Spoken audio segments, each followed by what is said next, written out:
Welcome into a live edition of the KC Laboratory presented by Emprise Bank member FDIC, our amazing partners in Possible here at KC Sports Network. It is a live game preview edition, and it involves Maddie Lane and Craig Stout. What a blessing of a day I have being with these two fine gentlemen. Maddie Lane, how are we today?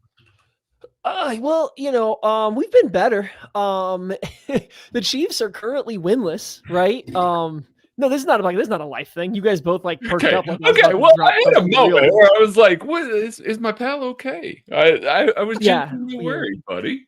we are all good. We've done a new type of schooling this year, so it's like part homeschool, part in school. It has been a lot. So there's been a lot of frantic days around here. And I got roped into volunteering for Run Club today, and I was told to bring a stopwatch. I didn't just get to use a stopwatch. I had to also run after having an entire leg day this morning. So that was not anticipated or particularly fun. Running is one of my least favorite activities of all time. It is terrible. Yes, I could be doing better from those standpoints, Craig. Thank you for having concern. I appreciate you faking concern. But I also am not doing great because the Chiefs are, 0-2. And I was kind of like football talkless last week while on a cruise. So like all of my football talk is coming out like twofold this week. And all I want to do is talk about this team. And everything is just so negative because they are winless at this point in time. So I've been better in that regard. But Craig, I'm excited to be joined by you today and Kent. He is also here. We are all going to have a fantastic little threesome on this lab podcast. And Damn Craig, right we are. how are you, buddy? I'm doing wonderful now that you phrased it exactly, specifically with that arrangement of words. I am excited for today's threesome of talking football. I cannot wait to break down this game and, get to hang out with you guys. I don't get to speak football to your faces as much anymore. I usually have to do it via text message, so I always relish Wednesdays. I think this is the first time the chat's not going to call me sus. No one's going to, this is the difference. No one's going to call me sus. Maddie, did you watch any football on the cruise? Yeah, as I was saying, I think I dropped a little bit on Monday. Disney, I don't know if it's because of their affiliation with the NFL and ESPN and all that, but they have like an events channel. So they technically have the games that we're on. So we got on the ship on Monday. So I got to see a little bit of like the end of the Monday night game. I was in and out because I was kind of falling asleep on Thursday, but I was kind of in and out of the Thursday night game. So yeah, I did get to actually watch some football on the cruise, which it's not like the best watching of football, but also, hey, it's better than no football. It's better than like watching your 13 rerun of like The Descendants or whatever movie they're showing up by the pool.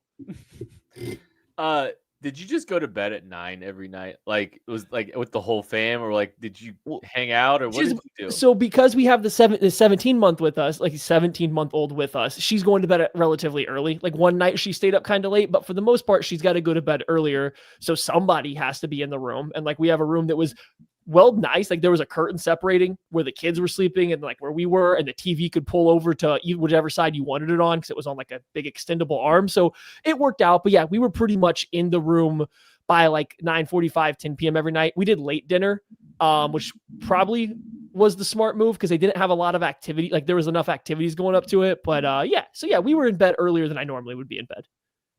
Yeah.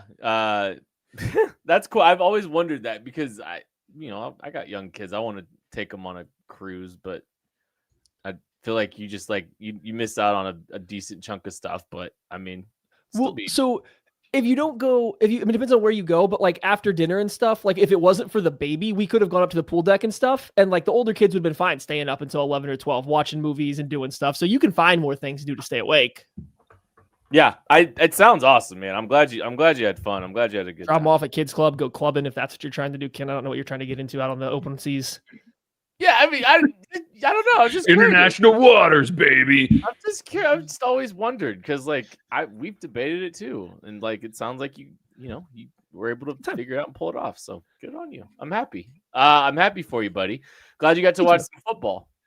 That's lovely. We're going to talk about some football. I think we wish we hadn't watched some football this week, as the Chiefs are sitting here at 0-2, and they are, they've dug themselves in quite a hole. I know it's the statistics say 12% of teams have, that start 0-2 make the playoffs. I know that there's some more recent statistics with the additional playoff game that makes that a lot more attainable.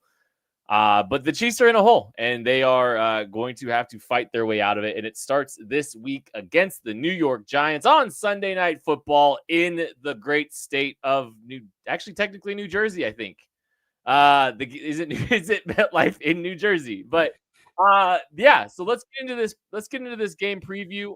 We've been, look kind of what we've been doing, right? Is this man trying to skip 7 minutes with Craig? I think he is trying to skip like the highlight of this power threesome football talk. So 7 minutes of Craig. I have takes. I sat and listened to Cruz talk. All right, here. Let me. You know what happened, Craig? It's not on the rundown. He was Ron Burgundying right down that rundown. He was absolutely laser focused on the rundown, and I could tell he was when he started to make that transition. Like it was, yeah. You are exactly right. You are 100% right, and I apologize. I have to be better. I need to be better for this show. I'm so happy that you waited for your podcast to do this on it, Kent. Like to really tell us how you need to be better. Yeah. Oh.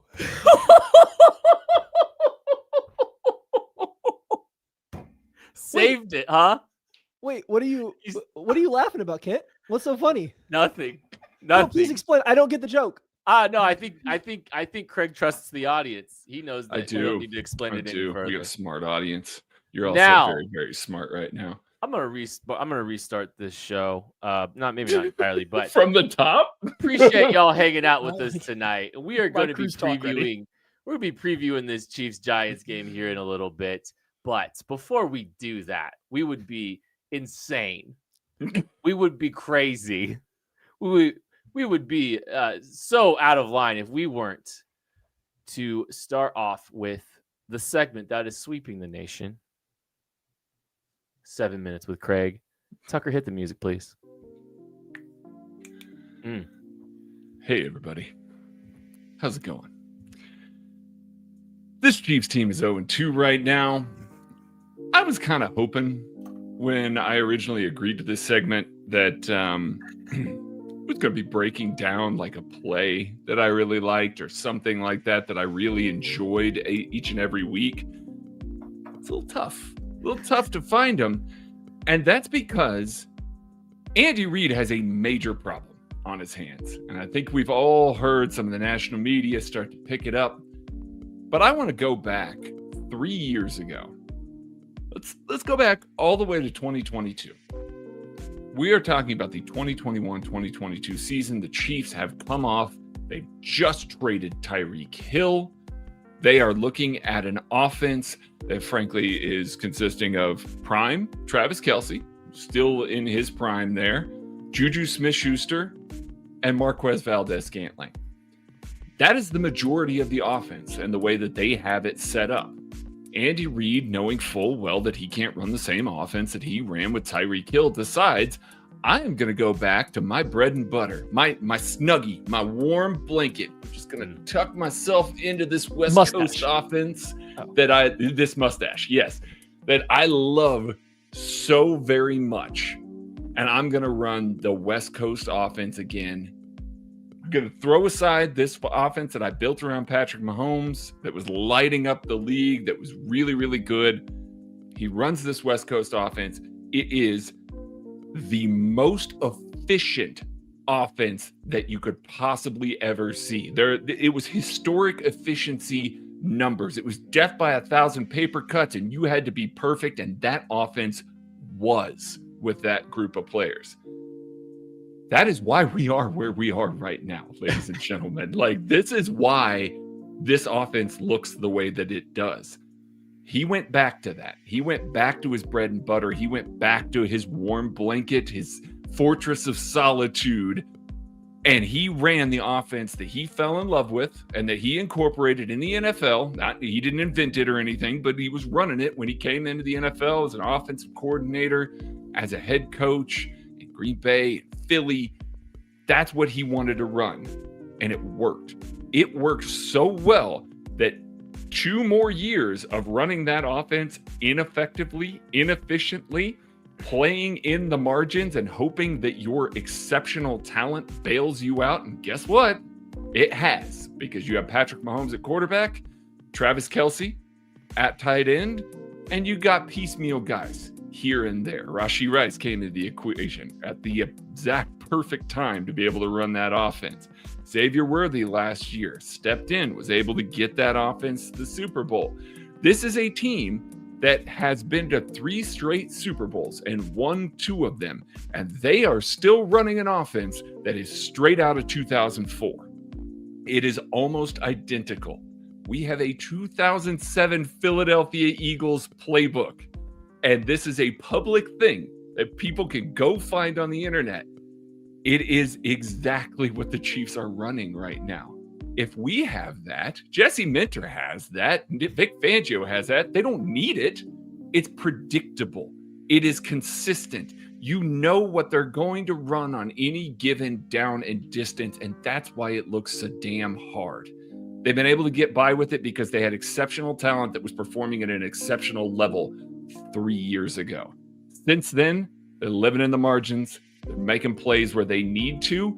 Now we are staring at an offense that can't do that the same way. It's why everybody is on Travis Kelce this week, and why everybody is he's washed. It's over. He's at fault for this. They are making things so hard on themselves. Yes, wide receiver 1 and wide receiver 2 are out right now, and it's going to matter when they come back in. This offense will look a little bit better, but it's still going to look hard because they're still running this same stuff that requires perfection. The thing that they achieved 3 years ago is not attainable and not sustainable, and we are now in a position where it doesn't matter what the personnel is, they're running the same stuff. Andy, I implore you, as the guy that used to come out of bye weeks with all sorts of curveballs, go into the season in week 1 with all sorts of new shit, come to the table with something that suits your personnel and quit trying to put your personnel into the thing that makes you feel warm and comfiest that you've been running for the past 3 years. That's my 7 minutes in. I want to add some extra stuff to this.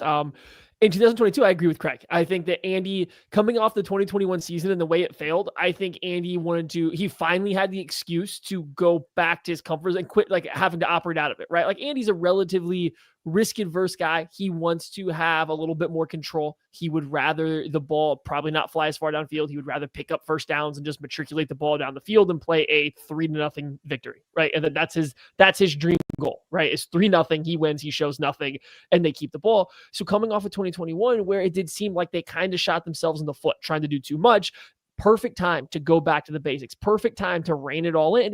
And it worked really well. But why did it work beyond, the team executing really well and prime Travis Kelce and Patrick Mahomes?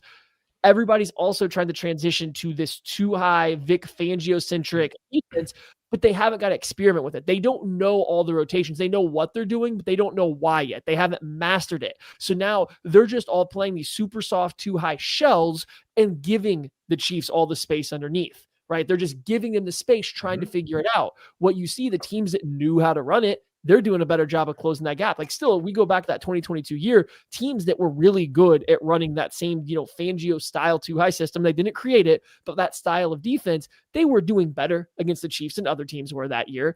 And so now as we go on and teams get more experience, it's not just about playing 2 deep safeties. It's about how you rotate them down. It's about how you hide guys in the run. You replace guys that are in conflict defenders against RPOs. If you're going to flood one zone, it's about adding another deep defender, DB, a safety to that side of the field. So now all of a sudden, all these teams that weren't very good at doing it are better at doing it. And the Chiefs are just trying to continue to slam this square peg of a West Coast offense into a round hole of this style of defense that is slowing them down. We now get 3 more years into this, or 2 more years. The Chiefs don't have a counter to it. And it's because every single person on the staff grew up in Andy Reid's 2007 West Coast offense playbook. That's what they've all learned. And I know Andy Reid doesn't love to hire guys from out, but I also don't think it's a coincidence that This was also a few years after Brad Childress left. It's quite a few years after Brad Childress left, but he was also a spread game guy. Like, he was part of the reason that the Chiefs started airing the ball out more first with Alex Smith, and some of that offense carried over to Mahomes. And you also lost Mike Kafka. And Kafka is definitely an Andy Reid guy. Don't get me wrong, but it sounds like, just from talking to people that have been around him, that he was at least a little bit more of a younger mindset. He was from a different generation. He's a little bit more innovative. Not that Andy's not open to new stuff, but he's not seeking out new ways to get answers that he already has answers for. It felt like Kafka was more of that guy. So I just think all these things in combination with each other and the success that they had in 2022 has led the Chiefs down this path where they are running the 2007 Philadelphia Eagles West Coast offensive playbook, only they got rid of all of the 21 personnel pages. Yeah, it's true. I really like your comment there, Maddie, about that Andy likes listening to new ideas. He does. We've seen it time and time again. We have seen him bring some guys in that are tree adjacent or part of his tree that have different thoughts, different ideas. Doug Peterson, he's running a lot of Andy's stuff, but there were wrinkles. Mike Kafka, there were wrinkles. Matt Nagy doesn't have those wrinkles. Matt Nagy went to Chicago and literally ran the Andy Reid offense and got him run out of town. So, like, they need something, some new ideas in that building. Andy will listen, but if you just have yes men in the building, we're just going to continue to watch this offense do the same stuff every single week. And it makes it very, very easy for defenses to understand where it's coming. It is a miracle. It is a testament to Patrick Mahomes and what they have built. And Travis Kelce, a couple years ago, some of these guys that have contributed in such a way that they were able to live in the margins and have the kind of success that they were. It is a testament to that, because it wasn't because they were schemed up open looks or they got layups. Watch any other offense in the NFL right now, and it just feels so much easier than it does in Kansas City. And you got the best player in the world back there and one of the best offensive minds in the history of the NFL. Do something to fix it.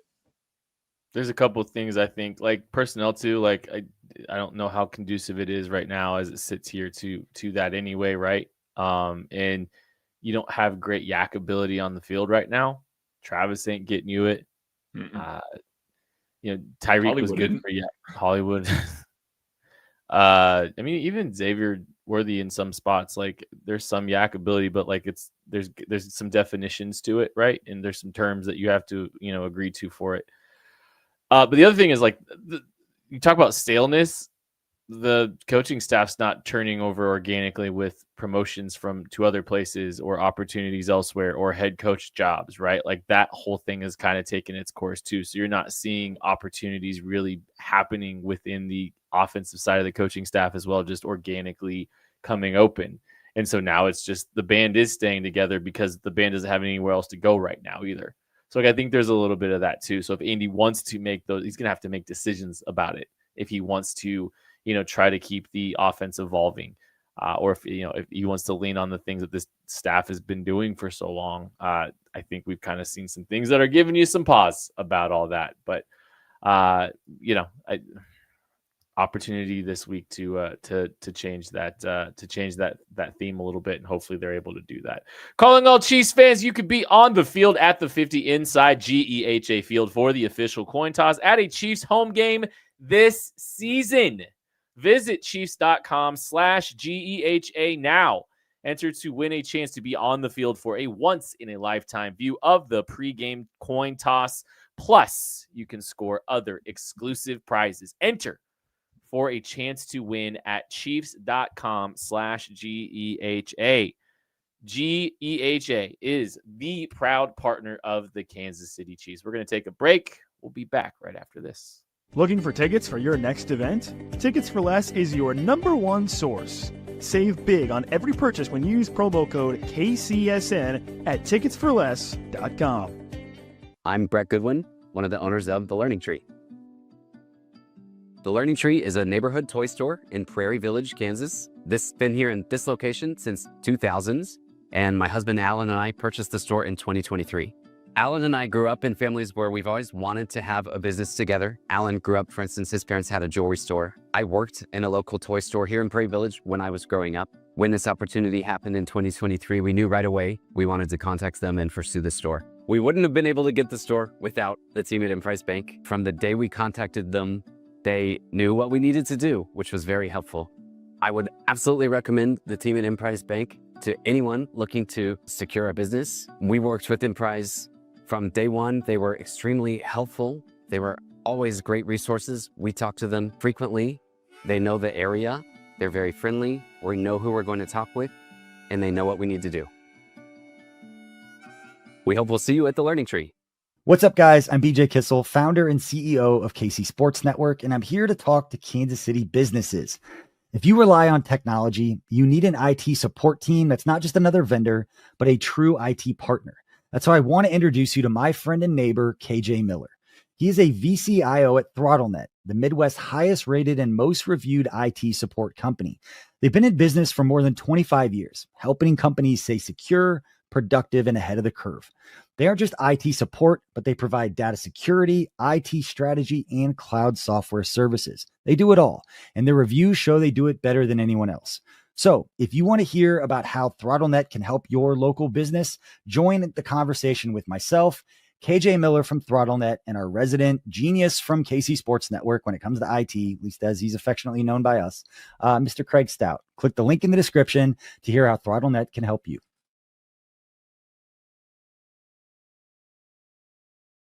I genuinely can't believe I just skipped over 7 minutes of Craig. Like that. You just ready to talk about the New York Football Giants. That's it. From New Jersey. You got me. From New Jersey. The New York Football Giants from New The Jersey. New York Giants playing in Meadowlands, New Jersey. Can't wait. Let's game preview time. Let's party, guys. We've been doing this segment where we're asking questions on both sides of the football as we are previewing this game. So let's kick things off. Craig, the floor is yours. You didn't do enough talking earlier, so we're just going to let you I kick didn't? things off here. Holy So your first cow. offensive question here, sir, is what? My first offensive question is, do we see Patrick's time to throw go down this week somehow? Patrick Mahomes is getting the ball out ridiculously quick right now. Part of that is the structure of the offense that we just talked about. West Coast offense is a lot of hit the top of the yard drop and let it fly. But we haven't seen a lot of the deep stuff early in games. There hasn't been as many attempts early in games. It's usually been they're down, they need to come back, they're playing a little bit more schoolyard ball, and that's when we see him hold the ball, try and unleash some deep targets.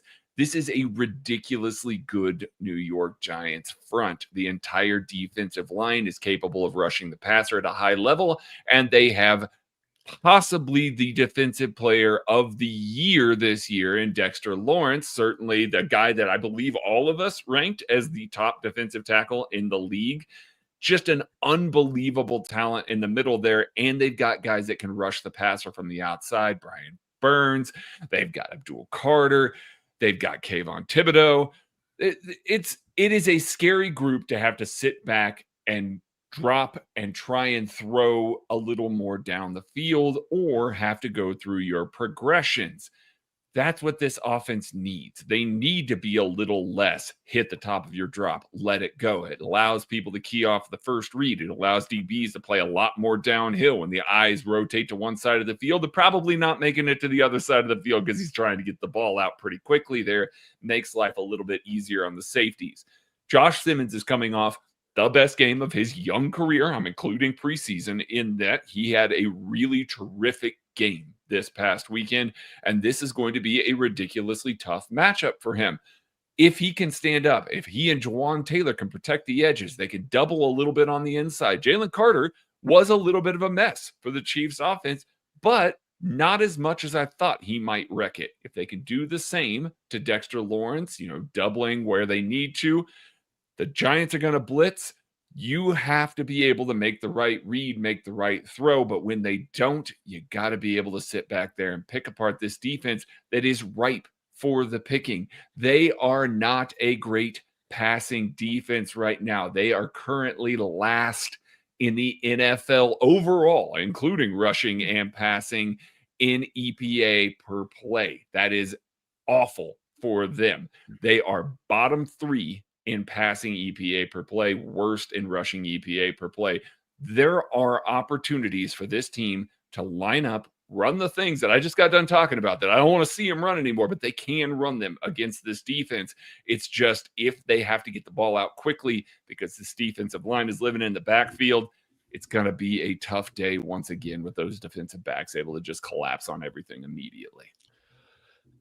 Interestingly, the Giants currently sit 23rd in the NFL in QB pressure percentage, right? So like this defensive line, I think we all can go around and say it's one of the best in the NFL, but it just, the numbers, this isn't like the film. This is just the numbers don't really bear that out. Teams, it's not like teams are getting the ball out against them quicker than other teams. They're pretty middle of the pack in that regard as well. So they should have opportunities to get pressure in general, and they just haven't been churning it out at a highly effective rate at this point in time. So we will see this week which route the Chiefs go. It does sound like as of now, Xavier Worthy and Jalen Royals are practicing without any limitations, supposedly. We'll see, see how this goes, right? We'll see how this goes. But if they get those guys back, maybe you do see an offense that still probably gets the ball out relatively quickly. But I do wonder if you start to see them try to open it up more. I think something you said there too is a pretty big deal. Like the Chiefs haven't pushed the ball downfield early in games. And when they do, it's a pretty much a singular shot play to Tyquan Thornton. It's not some kind of combination where you're trying to read like 2 or 3 deep routes that you're trying to create space on. It's, hey, did Tyquan Thornton get behind his guy or not? And if the answer is not, it's Mahomes running. It's not finding somebody else. It's Mahomes trying to take off and run. So that probably limits some of your time to throw stuff when he takes off and scrambles instead of throwing the ball a little bit later in downs. So maybe there's a little bit of noise there. But yeah, I am intrigued to see how they go about this because this is a matchup where I do think the ball coming out quick would matter.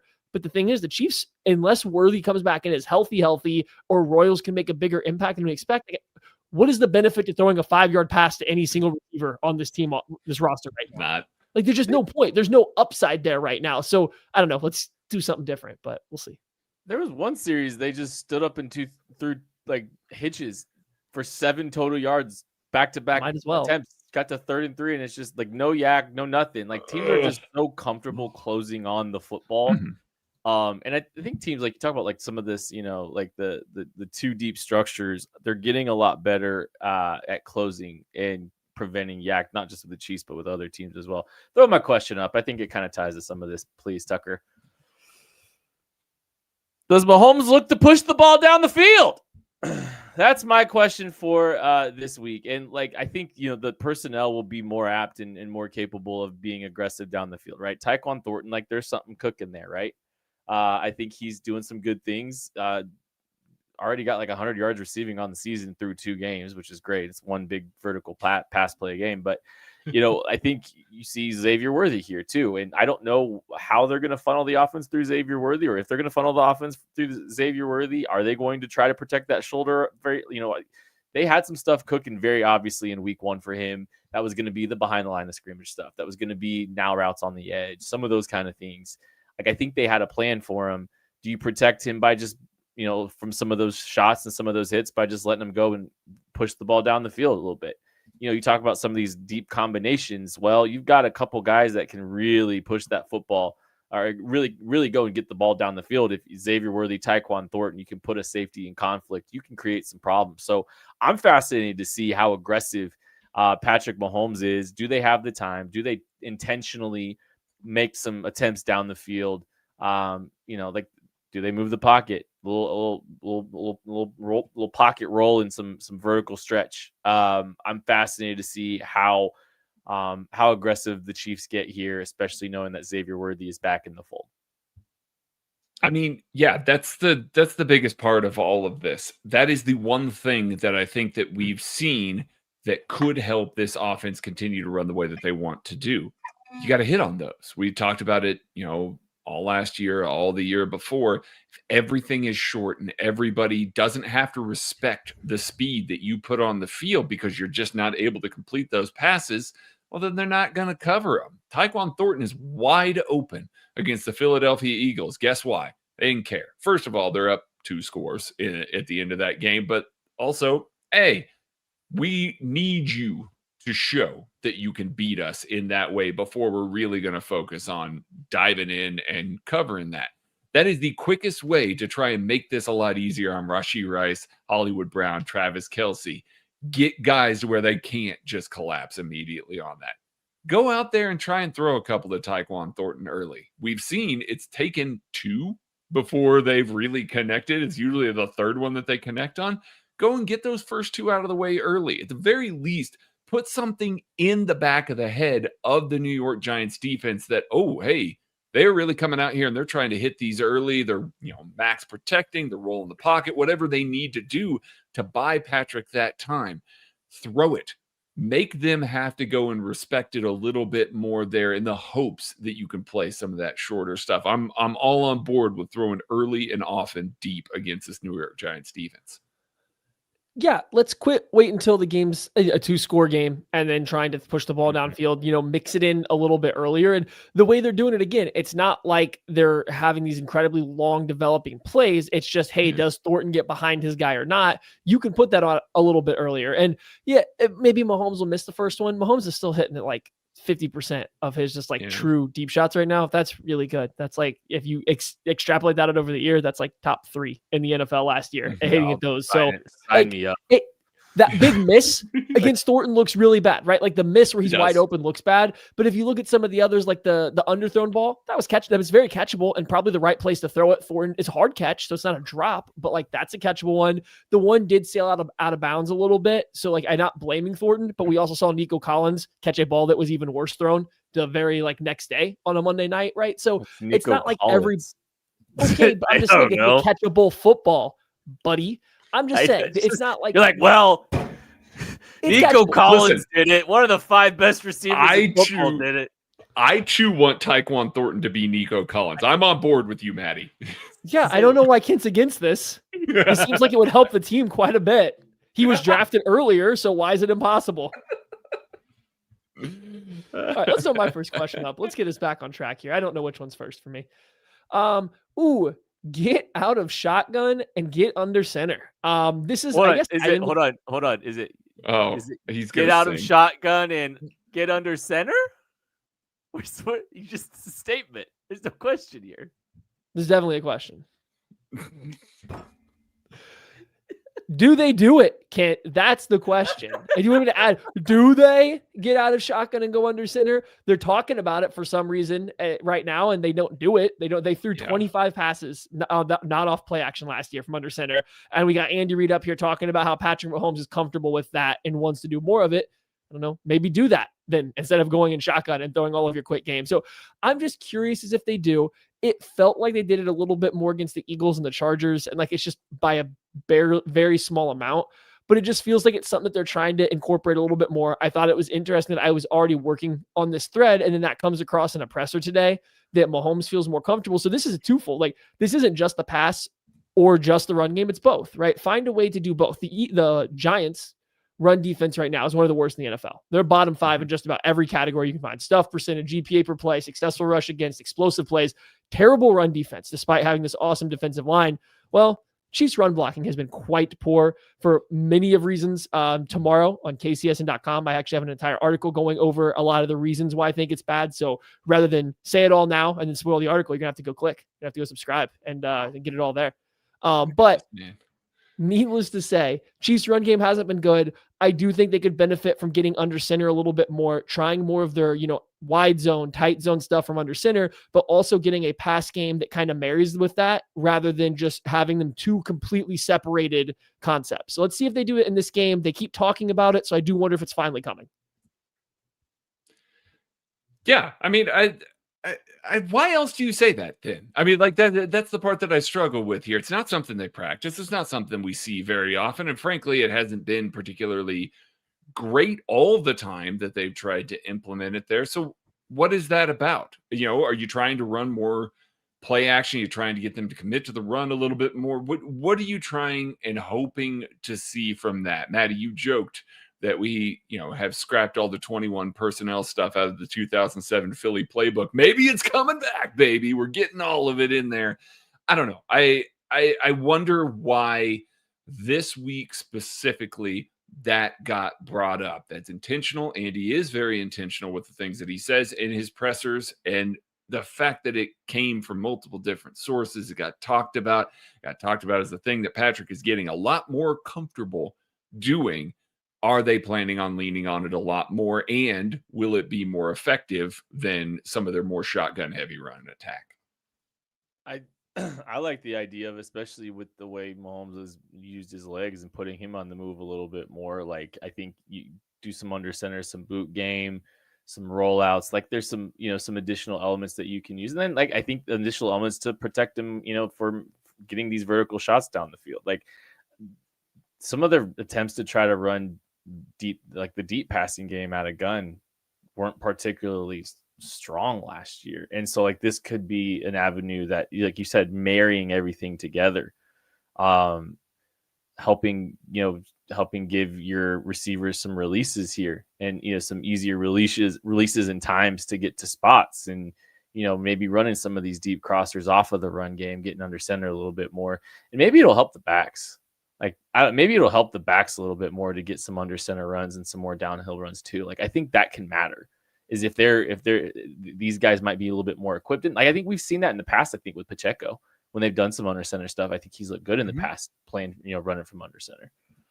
So Pacheco's stats from under center are significantly better than out of shotgun. Overall, the Chiefs' like EPA per play from the run game out of shotgun is better than under center. And I do think they do run into some issues when they try to go under center and run the ball sometimes. And everybody wants to talk about going with this power run game because of Trey Smith, and Creed Humphrey can do it, and now Kingsley can do it. Like, I understand the concept. The problem is, to do any gap or like man related scheme runs, you have to have a tight end that not only can block, but is really, really good at it. And the issue right now is the Chiefs don't have a tight end that can block. Their tight end just gets in the way. Quite literally, their tight end gets in the way of other players. And this isn't even to talk about their offensive tackles maybe not being the best people movers. So I don't know if you're going to see them all of a sudden come out and run duo like at all. They could probably get back into some power and counter. And I think that's why their gap scheme is limited to those, because you get to put your tight end on the move or have them come down and like down block and like get a little bit of help with it. But I just even think going wide zone, which is a little bit more direct, a little bit north and south than the outside zone from the gun, or tight zone, which is kind of, again, a little bit more downhill than what you're going to get out of a shotgun inside zone where your feet have to stop, especially the Chiefs' same side inside zone stuff. So I agree. I think it fits the running backs a little bit better. I just do want to say there's a little caveat that they have run under the center plenty, and it has not been any more effective than out of shotgun. Now their pass game has been more effective in this regard. So we'll see what they do. I don't know. A little bit more of that zone insert would be kind of nice to see as well. They leaned on that a little bit over the last 2 years, and that's when we've seen Noah Gray kind of be at his best as a blocker. It's not there. Where to go? Why is it not here anymore? I want to see it. So yeah, that's why we need Big Bob Tonyan. Maybe see what. Yeah, I know. I can see Tucker is hyped for Big Bob. Get some love here. Offensive players to watch. Craig, you start us off. Yeah, offensive players to watch. I mean, any running back, just any running back. Somebody do something here. I'm taking low hanging fruit, and I'm taking everybody. Whether it's Kareem Hunt, Isaiah Pacheco, Bashard Smith, somebody do something. This is the worst rush defense that you are going to see all year long. The linebackers are not very good. They're easy to fool. The safeties don't fill the run very well. These corners, not exceptional tacklers, so you can run a little bit on the outside. Yeah, Dexter Lawrence is there, and that's scary. He's going to be able to do a lot of stuff himself, but some of these other edges are just going to take off up the edge. They're going to run themselves out of the play occasionally. If you can't find a hole and find rushing success against this defensive front, it's not happening with this group. This feels a little bit like a make or break moment for the Chiefs running back group. They need to show something here, or I think that running back then vaults towards one of the top positions that they need to try and address before the trade deadline here. This is kind of a put up or shut up kind of defense that they need to really, really show up against. So I'm picking literally any running back. Just show me something. Go ahead, Maddie. I mean, give me Kingsley Suamataia. I almost want to go with Josh Simmons, but that's too easy and too fun. We're going to talk about him plenty of times throughout the next couple weeks. So give me Kingsley because I think it's a big game for him, right? Like he wasn't bad versus the Eagles, but the losses still come so quickly that they do kind of get in the way. And when you lose so fast that it wrecks a play, it does mess a little bit with the confidence of what's going on going forward. So yeah, there wasn't a ton of really bad reps for Kings. I want to be very clear. It wasn't like the game overall was bad, but there's some really fast losses to Zach Bond, to Jalen Carter, who two very good rushers, right? Like it happens, but you can't lose like that on some of these plays and force it. It just kind of it has a lingering effect over and over again. It needs to be a little bit slower on the losses. So challenge doesn't get any easier this week. It's no easier this week with all these bodies that the New York Giants can throw at you. So he needs to hold up again in pass protection. I have no doubt if the Chiefs do lean on the run game, he'll be very good there. He has continued to be a very good run blocker, especially when they run to the left. I like him better on the front side of plays rather than the back side. I don't know if his takeover blocks like from Creed are quite as clean as his ability to climb to the second level working with Creed on the front side, but nonetheless, run blocking will be good. I just hold up a little bit longer on your quote unquote bad reps and pass protection. And then there's going to be a comfort level that you get from your quarterback. Then now maybe he does hold the ball longer, which does lead to him throwing the ball downfield earlier in the game rather than when they get desperate. So big game for Kingsley coming off of what was also another big test. Josh Simmons is a little bit of low hanging fruit. I do want to take him. I'll just take the other tackle though. How about Jawan Taylor? This is a challenge. This is a challenging pass rush that the Chiefs are going to be facing against the New York Giants. Like we've talked about, we've highlighted it here a little bit. It's not just Dexter Lawrence in the inside. It's the guys screaming off the edge. They've got three really good edge rushers.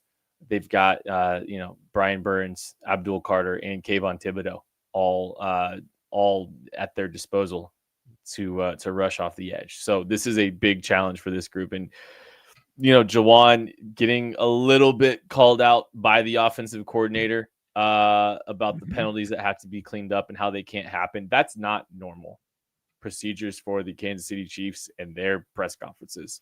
So some of the public acknowledgement is not a good sign. I know Jawan Taylor's been dealing with the knee for the last 16 months or whatever it's been.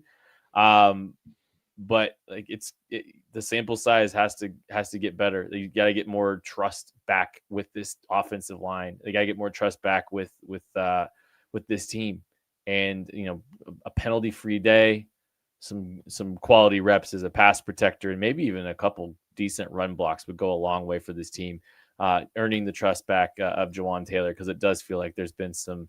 It does feel like there's been some commentary and some of the public stuff is a little bit surprising. So Jawan Taylor is my player to watch, but I'll probably just be watching Justin Simmons when it's all said and done.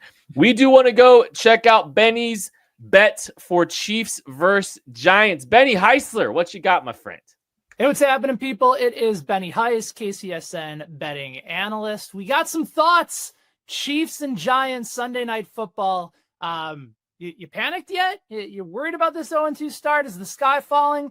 Just remember, could be worse. And there's a nice opportunity here to get a big victory this week. We're going to talk about a betting play that I like through this portion of the week for Chiefs and Giants in just a second. And the best place that I would highly recommend you consider taking your wager is over at DraftKings Sportsbook. And especially if you're in the state of Missouri, the wait feels like it's a far away. It's really not, you guys. DraftKings Sportsbook, America's top-rated sportsbook app, is coming so soon to the Show Me State, and you can actually sign up today, even though they go live on December 1st. New Missouri customers, they can get $300 in bonus bets when DraftKings Sportsbook launches on December 1st. If you download it now, you can place a $5 bet once they're live. It's got everything you need. You got your live in-game bets, plenty of bonuses, fast payouts, endless ways to get in on the action, all right from your couch, your phone, wherever you might be.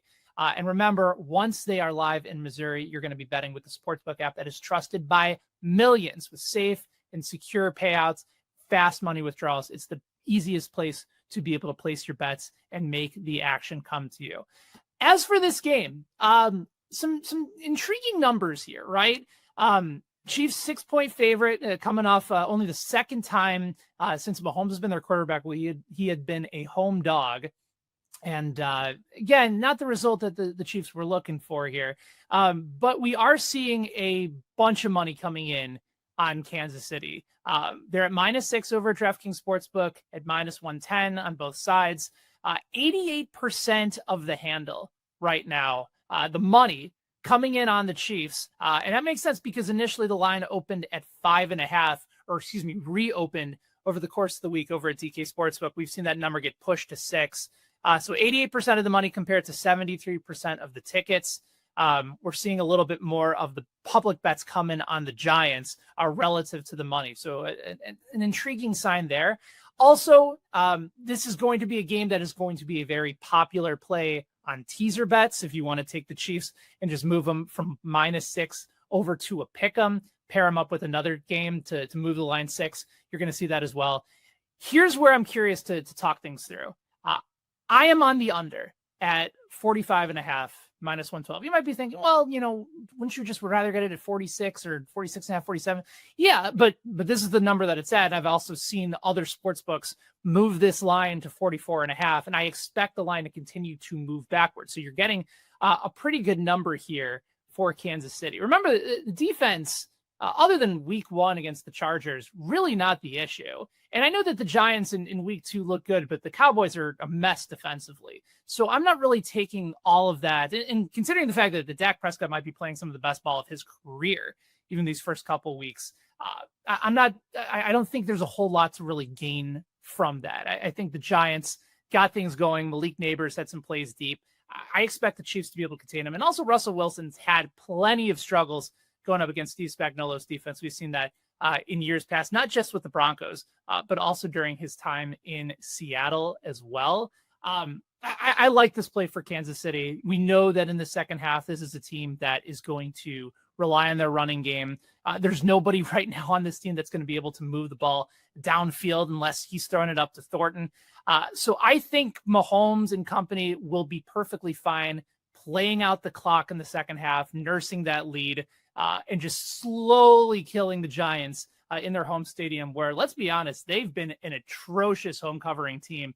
1-8 straight up in their last 9 home games, 3-11 against the spread in their last 14 games overall. So yeah, the Chiefs haven't been great against the spread this season. They haven't been good in their last 6 games, 1-5 against the spread, which is part of the reason why I'm just going to stay away from it and rather focus on a team that's been the best second half under team going all the way the last couple years. So I like Kansas City in this matchup to win, but I prefer the total on the underside at 45.5 over on DraftKings Sportsbook. So if that's a play that you're considering, or if you're looking to go the complete opposite way, it doesn't really matter. What is important is that you download the DraftKings Sportsbook app, use the code KCSN. You get $300 in bonus bets with just a $5 bet once DK Sportsbook goes live in Missouri on December 1st. That is code KCSN in partnership with DraftKings Sportsbook. Remember, if you have a gambling problem, call 1-800-GAMBLER. You must be 21 plus, physically present in Missouri. Eligibility restrictions apply. Bonus bets expire 7 days after they're issued. That excludes customers who redeem their pre-launch sign-up offer. All the terms are available at sportsbook.draftkings.com/promo. Thanks to Benny Heisler for Benny's pick. Appreciate him as always. Time to talk a little bit of defense, our defensive questions. I'm going to kick things off. How about that? Okay. How about that? Call my own number. Surely they won't play this much cover 0 this week, right? Right? Look, wrong. I saw some statistics the Well- other day. Week 1 and 2 defensive coverage usage. This is from Football Insights. Have you guys seen this yet? Have you seen it? Yes or no? I have not. Well, what's this regarding? Cover 0. How often the Chiefs did it? Yes, I have seen that. Okay. Craig, guess how much cover 0 the Chiefs have used in the first 2 weeks of this season? 38%. No. That would be awesome, though. That's like Feels like it sometimes. That's like 3 weeks from now. Okay. Yeah. Give it time. They have played cover 0 20% of the time this season. The next closest team is 9%. I love it. Look, they barely did it versus the Chargers. That's all but one of them is from the Eagles game. It's like, it's mostly just the Eagles game. It was just so stunning to see. And like, I don't know, like, I don't feel like the Chiefs are a team of desperation where it's just like, we got to win this game this week. We can't afford to, let the pass rush develop here. We can't, we got to show everything. It might have just been a little bit of a Jalen Hurts specific thing. Like, they might have just been a Jalen Hurts specific thing where they really wanted to go attack him with a lot of pressure and just force him to try to get the ball out of his hands quickly. And to be fair, he didn't play particularly well.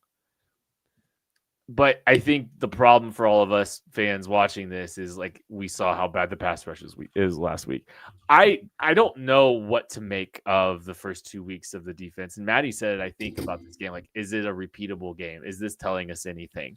Oh, I tend to think that they're going to try to rush the passer in a more normal way this year. I think they're going to try to pressure the quarterback with foursome a little bit more than they did maybe against the Eagles. I don't think it's going to be as aggressive of a blitz scheme, even though I do think that, like, there's two sides of the Russ coin, right? Like, we've seen them really try to pressure Russ like they did against the Steelers last season, and he looked awful. But we also just saw him throwing YOLO balls to Malik Neighbors and Wan'Dale Robinson this last week. So I think you'll be able to find out a little bit more about what they're trying to do here. And I think last week was just more of an aberration than the norm. But man, I'm curious to see what the splits look like after this game, Craig. Yeah. My take is one that Jackie is making in the chat right here. Blitzing isn't sustainable, but boy, is it fun. Hell yes. That is absolutely the case. Not sustainable at all. They have to win with 4. Frankly, the fact that they've got 2 guys that are getting paid what they are on that defensive line, and they're not getting home against the passer. Chris Jones is playing the run perfectly fine, but he's not getting there against the passer right now. He's seeing a lot of attention. Where are you, Charles Omenihu? Where are you, George Karlaftis? Where is the pass rush? And right now, Steve Spagnuolo is tired of having to leave these corners in the positions that they are being left in right now and saying, we're going to force the issue. That can work against Russ. Now, not going to work the same way that it did against Jalen Hurts. Jalen Hurts is going to drop his eyes. He's going to look to try and escape out the pocket. He's going to look to run, or he's going to look to throw it maybe a little bit short or down the sideline. Russ is going to throw down the field and in the middle of the field and along the sidelines and into double coverage. And Russ just doesn't care. So there are gambles to be had there, but you got to blitz him. You got to speed him up a little bit. We've seen what Russell Wilson that does not trust his offensive line looks like. We've seen it plenty of times when he was in Denver. It is fun if you are on the defensive side of the ball. However, they don't have guys right now that can rush 4. So yeah, I fully believe we're going to see some cover 0. I fully believe that we're going to see a lot of blitzing again, especially early. Try and speed him up a little bit, then ease into the 4-man rush rather than the other way around, which is kind of what we saw last week where they gave him some early rush attempts with 4. And boy, you can remember every one of those because Jalen Hurts made a sandwich, ate it, took a shower, came back out on the field and completed a pass. So yeah, go out there, blitz like crazy early. I will say, if there was one other quarterback that I think the Chiefs play this year that you might want to dust off the cover 0 every other play playbook, it might be Russell Wilson. Yeah. Like, his EPA per dropback does drop pretty significantly. His time to throw goes way down. Now, Russell Wilson, similar to Jalen Hurts, actually throws a really good, like, touch deep ball down the sideline. So he doesn't need a long time to push the ball vertically down the field. And we saw, Hurts hit the 1 to Devontae Smith on a terrible throw, but nonetheless, these 2 quarterbacks are able to do that. And Russell Wilson is good at that. But if you can pressure him with the blitz, he doesn't particularly like being blitzed. He's not very good at throwing the ball, especially short to like intermediate over the middle of the field, which is a lot of where you're going to be replacing some of this blitz stuff. So if there is a week where you can maybe continue that same game plan, this honestly might be it. And it's not like the Giants offensive line has been great either. So we'll see how they go. How about you, Craig? All right. This goes hand in hand with what you said. So how do you eliminate the 50-50 vertical throws? Did you know that the Giants through 2 weeks have 4 players that have over 10 yards of ADOT when they are being targeted right now? That is insane. Malik Neighbors leads them all with 15.4 yards per target in the air. That's on 25 targets. 25. They're just chucking the ball up and having Malik go up and get it. And frankly, it's not a bad strategy. It's something that will work against this Kansas City Chiefs secondary. Trent McDuffie is the Chiefs' best cover corner that they have. This is a terrible matchup for Trent McDuffie. I do not want to see him on Malik Neighbors one-on-one. It's not that I don't think that Trent McDuffie can't be in his hip pocket. He certainly can. It's just going to be impossible for him to go up and get the ball over a guy like Neighbors, especially on the vertical plane. The Chiefs' other corners that are going to be out there, Noel Williams, Jalen Watson, varying degrees of being able to play the ball in the air. Anybody who watched that Cowboys-Giants game knows the only reason the Giants were in that is just because Russ was hucking it. Just up over the top. We're just going to see, F it, Malik's down there somewhere. That was a lot of that offense. But Darius Slayton is part of that as well. He's got 14.8 ADOT when being targeted. Wan'Dale Robinson has 18 targets. He's over 10 yards per target. There is no intermediate with this offense. Tyrone Tracy's the next most targeted guy on this offense, and it's 0.1 ADOT. Like, it's right there at the line of scrimmage. So it's either right at the line of scrimmage or it's well over the top. They are going to chuck this a ton. And right now, Russ has the lowest time with a clean pocket that he has ever had in his career. It's 2.2 seconds right now. So speaking of speeding him up, he's already sped up. There's pressure in his face constantly. He is trying to escape constantly. We've seen him run a little bit more this season than we have in previous seasons because he's just uncomfortable back there. When he's not trying to escape the pocket, he's just going to be hucking it downfield. You have to cap this with a safety. I know that goes contrary to what we just talked about with cover zero. We're still going to see a lot of blitzing. We'll see how much cover zero. You got to have somebody bracketing Malik Neighbors specifically over the top. I'm looking at Brian Cook. I'm looking at Jamari Connor. I'm looking at Jaden Hicks. Keep somebody over the top there at all times. I don't care if you got to play extra deep against this offense. That intermediate area of the field is not being targeted by Russ, especially in the middle of the field. It is deep middle or deep sidelines. You have to cap it because that's the way that they could stick in this game against this Chiefs defense. And I think the good news with that approach is, like, you call it 50-50, but 50-50 might be generous, right? Like, there is a lot of high variance to those type of plays. So settling an offense into those opportunities, if they try to get too aggressive with it, it becomes a little bit problematic for consistency. And like, if Russ is off that game, or if, even if you're not able to hit all of those plays, like, it's a high variance way to try to generate offense. But you got to be judicious with when you do it. Like, I still think you're going to see plenty of zero. I still think you're going to see plenty of man free, which, by the way, I think the Chiefs 32% between cover zero and cover one combined over the first 2 weeks of the game. So, like, I think you'll see them get into some pressures, a lot of man pressures still. I'm just, it can be a YOLO kind of approach to an offense, and I think the Cowboys found out the positive side of that regression, and we'll see if the Chiefs can capture the negative side of that regression the next week. Let's pop up my final question here because we're in the same general ballpark. There we go. Are the defensive backs' legs nice and fresh? Because they are about to be running. The New York Giants have 4 wide receivers whose air yards per target is over 10. 4 of them. Now, one's a tight end, so they have 3 wide receivers, but 4 players who get targeted on average over 10 yards down the field. These Chiefs DBs are going to be running, and Christian Fulton, not practicing right now, even if he was to play. Hey, guess what? We saw him get tired in that preseason game. You think he's going to be in much better shape by now? I don't know. Jalen Watson, Trent McDuffie, no doubt that they, are going to be like able to do it. Noah Williams is still a rookie. I've seen him get stuck in hard trail technique, and as a 4-5, mid 4-5s corner, can't really play trail technique against Wan'Dale Robinson and Malik Neighbors or Darius Slayton when that's your athletic profile, right? And they're working downfield. So really stopping the Giants is about stopping the Russ Moonball. And these DBs are going to have to be ready to run, right? You would much rather force all of these guys to catch the ball short and go make and break tackles. Obviously, Malik Neighbors can do it.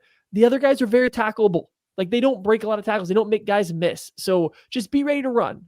Get on the horse, be ready to run, turn your back and get going, because I do think there is an avenue. There is a timeline where this game plays out where the Chiefs can't get pressure or Russ is able to sit in there against the blitz and just heave passes downfield. And then you're relying on, as good as he is, Trent McDuffie to play the ball in the air over his shoulder, Jalen Watson and Noah Williams to keep up with these vertical routes, Brian Cook to stay on top of everything because he's going to be your predominant deep guy. So there is a timeline where this team is just having to defend a lot of deep passes. And one of the few things we have seen from them over the years, that's not been the strong suit of a lot of these defensive backs that they have. So there's a little bit of concern there when I kind of really watching what the Giants were doing last week against the Cowboys, and the Cowboys, not a great pass rush. Chiefs, not a great pass rush. So we will see. We will see how this plays out. But there is a path where I can see these Giants actually having success against the Chiefs defense if they are able to really push the ball downfield. At least the Chiefs didn't trade away Micah Parsons. Yeah, they could have traded for him. They could have traded for him. It really is one of those. And again, that takes time to develop. All of these three things that we mentioned here. Can you tell that we watch football together? This is something that, it takes time. So you have to be able to rush, you have to be able to blitz, and you have to be able to stay on top of everything. That realistically is the only way that I can see the Giants staying in this game. I don't think they're going to be able to run the ball particularly well. I don't foresee a ton of dump-off passes turning into big yardage. Tyrone Tracy is fine, but it's not going to be a thing where all of a sudden he's breaking a 40-yard run or 40-yard catch and run. It's got to be stuff that's over the top. So they know this. The Chiefs know this. They're going to make sure that they give a little extra space. So if you see that the Chiefs aren't lined up in press coverage all game long, it's good. It's an okay thing. Don't anybody freak out about that. Know that it's going to be for a reason. They're trying to keep everything in front of them there. So yeah, I also really like that Maddie and I both brought ADOT stats to the equation here about those Giants receivers. I'm so glad that everybody has that drilled into their brain right now. That is useless information and time you're never getting back. I feel left out. Do you want to go find some ADOT stats, Kent? Ooh, you can. Not even a little bit. I want to go to defensive players to watch. And I want Maddie to start. Whoa, me? Yeah. I don't like this. This is weird. Take that, all right, I'm taking Kent the anti-Andy Reid right here. Switching things up. I don't like this. Give me the entire Chiefs safety room. Sorry, I'm going to do that. I'm taking the entire safety room. Give me Brian Cook, Shamari Connor, and Jay Nix. I thought they played a better game against the Eagles. But once again, as we said, they weren't asked to do anything but rush or just cover one backup tight end. It was pretty much all they had to do. But I thought they did it pretty well, right? They did a pretty good job. I even thought early in the game they were closing downhill on stuff relatively well. Outside of one tackle attempt from Connor where he came into Barkley very high.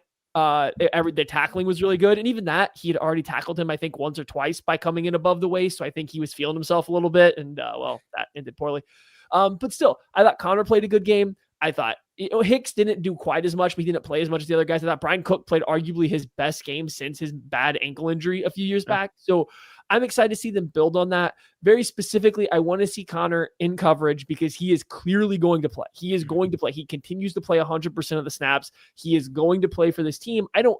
Hopefully it's at safety, not in the slot, but wherever it is, I just want to see him continue to get reps in coverage. This game, if they don't go full cover zero, he is going to get tested vertically. We are going to get to see what he looks like as a deep zone defender from the safety spot. So I am intrigued to see what that looks like for him.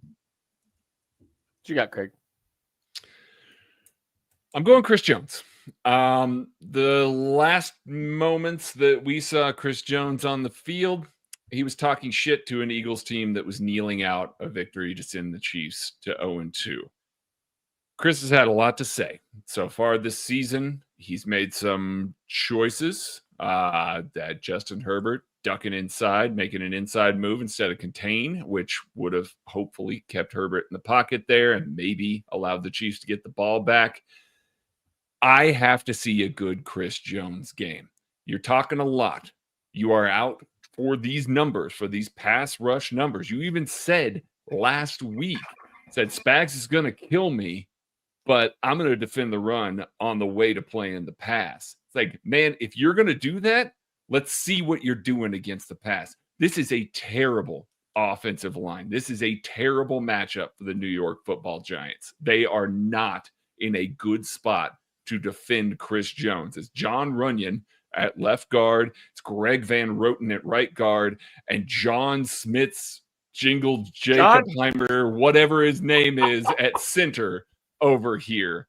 These guys should not be able to hang with Chris Jones. Chris, you are out there. You are really playing the run well. Again, you're playing the run well. But you are a dude that is paid to rush the passer and take down the quarterback. This is Russell Wilson. You're very familiar with sacking him. This is a 2-sack game for Chris Jones. That's my player to watch. Go dominate John Jacob Jingleheimer Schmidt and win yourself a Defensive Player of the Week award. Shawn Michaels was not on my bingo card of names Greg was about to fuck up.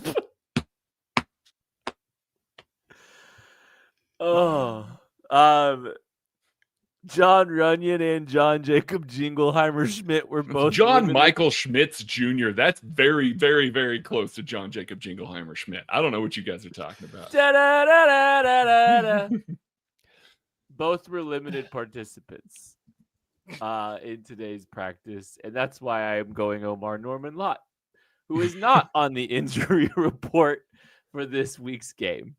So he's farther removed from his injury. He's doing a lot better. He seems to kind of be back in the swing of things. Got his first taste of the National Football League last week. Suplexed Jalen Hurts, which was cool. You keep saying suplex. Definitely was a spear. It was a spear. It's true. You're right, Maddie. Okay. It was closer to a clothesline than it was a suplex. Yeah. Rock bottom. Yeah. But it's around the waist. Yeah. Fine. Okay. You nailed the yeah, he's healthy. Give him an opportunity to see what he does, especially against John Jacob Jingleheimer Schmidt. Let's predict this game. Craig. The Giants have two different offensive linemen with 3 names, but none of they're not hyphened. 3 names that aren't hyphened. No. And they have a Greg Van Roten and a John Jacob Jingleheimer Schmagamaga Schmidt. Yeah. Yep. All right. My prediction, I think we feel a lot better about this Chiefs team after Sunday Night Football. I don't think that this is a particularly great matchup for the New York Giants. They can't stop the run. Chiefs can't really run the ball, but I think we're going to see a lot more under center runs, like Maddie was saying. I think we're going to see a little bit more effectivity. And if the Chiefs are able to run the ball and they can hit down the field, which you can throw on this team very easily as well, the reason why the Chiefs don't look like the Chiefs right now is because their offense just can't get going consistently. The New York Giants right now, the best thing that they do is rush the passer. Get yourself in situations where they've got to play run and pass. They keep them on your toes. It's just going to be a bad day for the New York Giants defense against this offense, because it's pretty much a bad day for the New York Giants defense against every offense right now. On the other side of the ball, Steve Spagnuolo is going to put Russell Wilson a little bit of a blender. If they can keep somebody over the top of Malik Neighbors and Wan'Dale Robinson, this game is not close. Chris Jones, I expect to dominate the interior of this offensive line, get his swagger back a little bit. I think we see a little bit of George Karlaftis, maybe not on the Andrew Thomas side, who might play this week. He is practicing. I think the Chiefs win this. It's closer than it looks at the end, but the Chiefs are pretty comfortable throughout here. I'm saying Chiefs 27, Giants 20 Chiefs cover. Matthew. Oh, my bad. This was Sunday night. That could be a very sad late night for a lot of Chiefs fans. I agree with Craig that this Giants team has a lot of flaws. The problem is all their flaws are in ways the Chiefs I don't think are well equipped to take advantage of. They can't run the ball. So like, okay, the Giants have a bad run defense. Whoop-de-doo. They can't pass protect. Well, the Chiefs can't pass rush. So again, whoop-de-doo. Like what the Giants have weaknesses on, the Chiefs are not really built to take advantage of. And a couple things the Giants do well, rushing the passer and throwing the deep ball, are probably issues the Chiefs have. So like if I were to just like straight up say this is where a team's weakness and strengths align, the Giants probably align a little bit better against the Chiefs, and I think vice versa. And you put this on a Sunday night and you're getting like in this real tricky spot where the vibes for the Chiefs right now seem kind of low. We're announcing stuff on podcasts. We're complaining about people not liking us to NBC. Like we're doing a lot of really low vibe things as a team right now. Going on the road to a Giants team that just lost a close game against a division rival. You don't think they're going to be up for that? Tight spot. Give me the Chiefs 31, the Giants 18.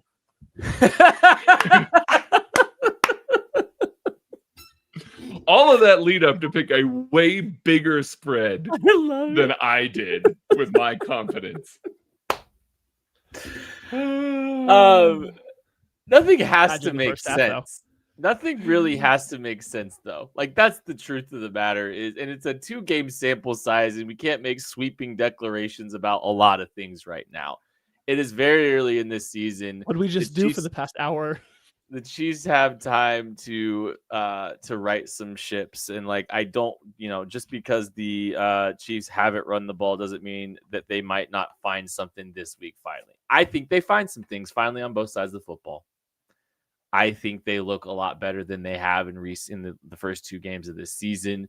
I think they lead from the front for a large stretch of this game, and they are out ahead early, and they are out ahead for the majority of this football game.